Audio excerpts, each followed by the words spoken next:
जय माता दी। ओम चंडिकाय नमः। चंडिका देवी को नमस्कार है। नवरात्रि के 9वें दिन माँ भगवती के सिद्धिदात्री स्वरूप की पूजा की जाती है। असुरों का संहार करना और देवताओं का कल्याण करना, यही माँ भगवती के अस्त्र धारण करने का कारण है।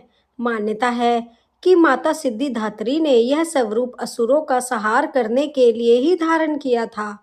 इस दिन माता सिद्धिदात्री की पूजा भक्ति पूर्वक करने से सभी कार्य, सभी मनोकामनाएं पूर्ण हो जाती हैं। माँ सिद्धिदात्री की पूजा करने से भक्तों को सभी वंचित इच्छाओं की प्राप्ति होती है और उनकी सभी मनोकामनाएं पूर्ण हो जाती हैं। उनके जीवन के सभी दुख दूर हो जाते हैं। नौमी तिथि में नवरात्रि भी समाप्त हो जाती है। माता सिद्धिदात्री के पूजा अर्चना के साथ ही नवरात्रि का यह पावन पर्व भी समाप्त हो जाता है और इसी दिन कन्या पूजन भी किया जाता है। कुछ लोग यह अष्टमी तिथि में और कुछ के यहाँ नौमी तिथि में कन्या पूजन किया जाता है और उसके बाद नवरात्रि की समाप्ति हो जाती है। मान्यता है कि भगवान शिव ने माता सिद्धिदात्री की कृपा से सिद्धियों को प्राप्त किया था।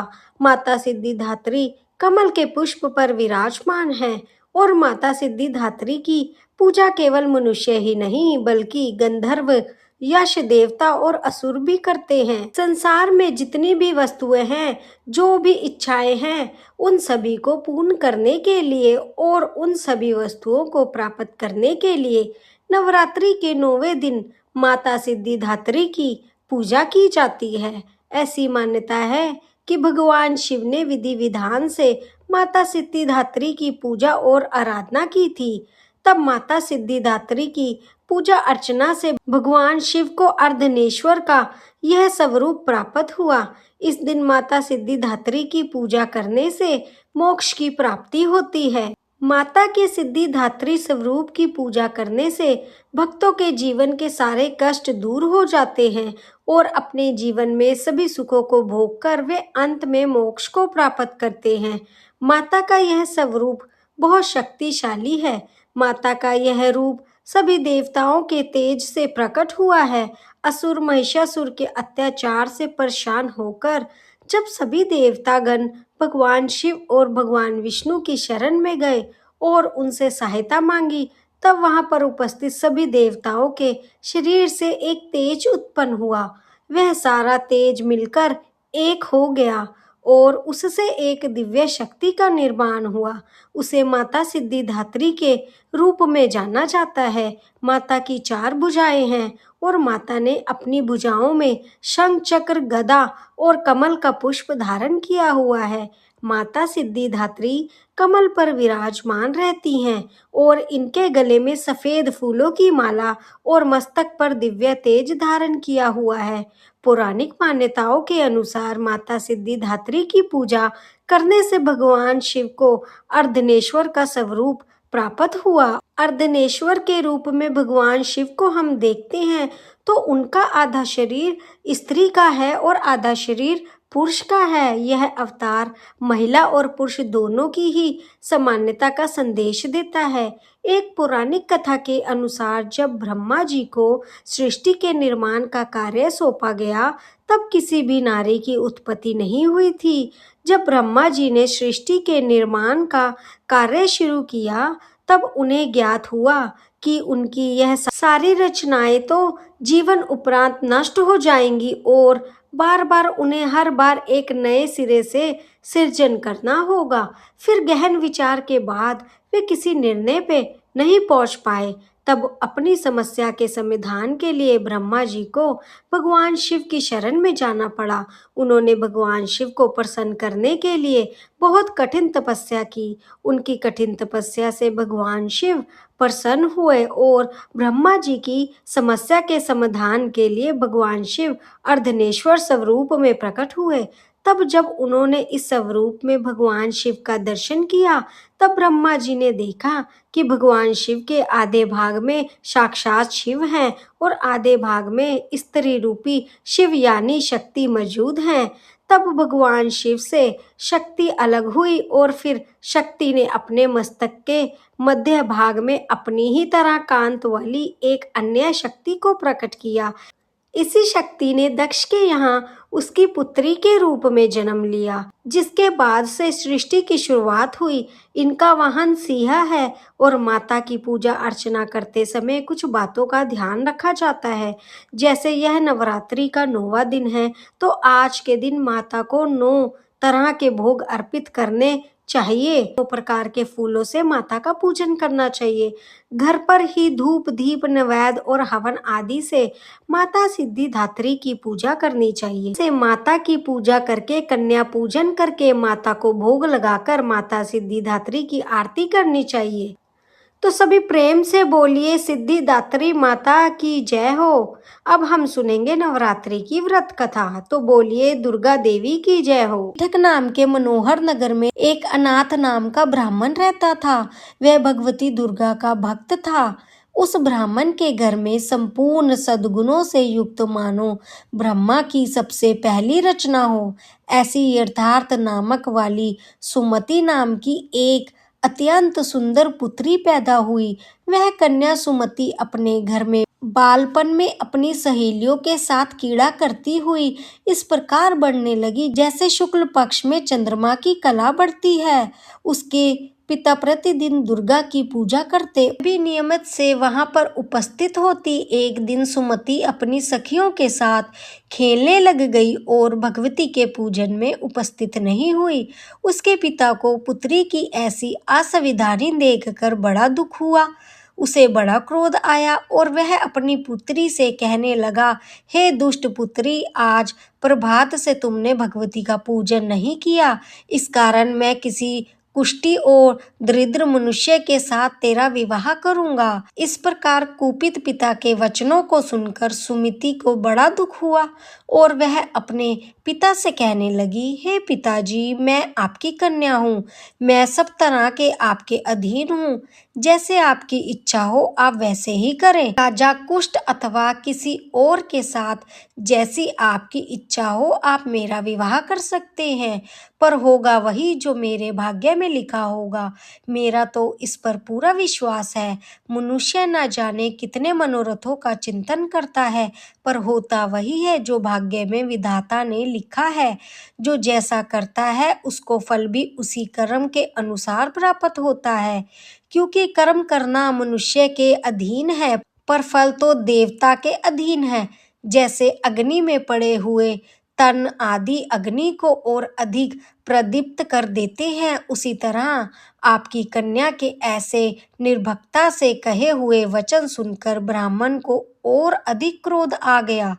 तब उसने अपनी कन्या का विवाह एक कुष्ठ के साथ कर दिया और अत्यंत क्रूर होकर कहने लगा, जाओ जाओ जल्दी जाओ और अपने कर्म का फल भोगो। देखे तो जरा केवल भाग्य के भरोसे रहकर तुम करती क्या हो। इस प्रकार से कहे हुए पिता के कटु वचनों को सुनकर सुमति मन में विचार करने लगी, आहो मेरा बड़ा दुर्भाग्य है जिसमें मुझे ऐसा पति मिला। इस तरह अपने दुख का विचार करती हुई वह सुमति अपने पति के साथ वन में चली गई और भयवय पशयुक्त उस स्थान पर उन्होंने वह रात बड़े कष्ट से व्यतीत की। उस गरीब बालिका की ऐसी दशा देखकर भगवती पूर्व पुण्य के प्रभाव से वहां पर प्रकट हो गई और सुमति से कहने लगी, हे दीन ब्राह्मणी, मैं तुम पर प्रसन्न हूँ। तुम जो चाहो वरदान मांग सकती हो। मैं प्रसन्न होने पर मनवांछित फल देने वाली हूँ। इस प्रकार भगवती दुर्गा का वचन सुनकर ब्राह्मणी कहने लगी कि आप कौन है जो मुझ पर इतना प्रसन्न हुई है। वह सब आप मेरे लिए कहो और अपनी कृपा से मुझ दीन दासी को कृतज्ञ करो। ऐसा ब्राह्मणी का वचन सुनकर देवी कहने लगी, मैं आदि शक्ति हूँ, मैं ही ब्रह्म विद्या हूँ और मैं ही सरस्वती हूँ। मैं प्रसन्न होने पर प्राणियों का दुख दूर कर देती हूँ और उन्हें सुख प्रदान करती हूँ। हे ब्राह्मणी, मैं तुम पर तुम्हारे पूर्व जन्म के पुण्य के प्रभाव से प्रसन्न हूँ।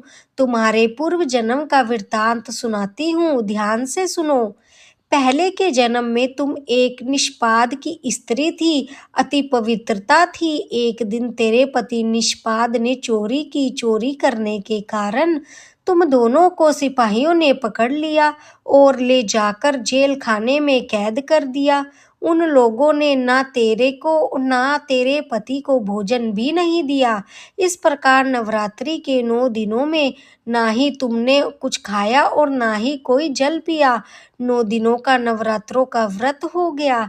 हे ब्राह्मणी, उन 9 दिनों में जो व्रत हुआ के प्रभाव से प्रसन्न होकर तुम्हें मनवांछित वस्तु दे रही हूँ। तुम्हारी जो इच्छा हो वह वरदान मुझसे मांग लो।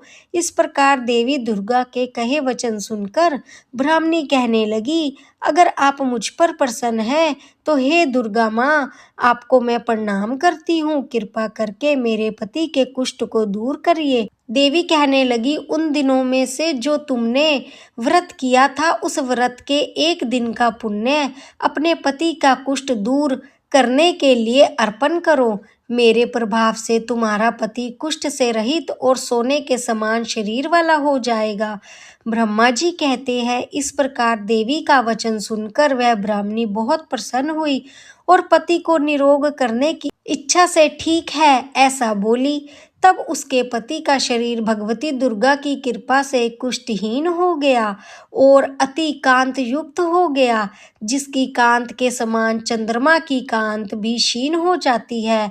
वह ब्राह्मणी पति को मनोहर देह को देखकर देवी को अति पराक्रम वाली समझकर उनकी स्तुति करने लगी। उसने कहा, हे दुर्गा माँ, आप दुर्गति को दूर करने वाली हो, तीनों जगत का संताप करने वाली हो, सभी दुखों को दूर करने वाली हो, रोग मनुष्य को निरोगी करने वाली हो और प्रसन्न होने पर मनवांछित वस्तु को देने वाली हो, दुष्ट मनुष्य का नाश करने वाली हो।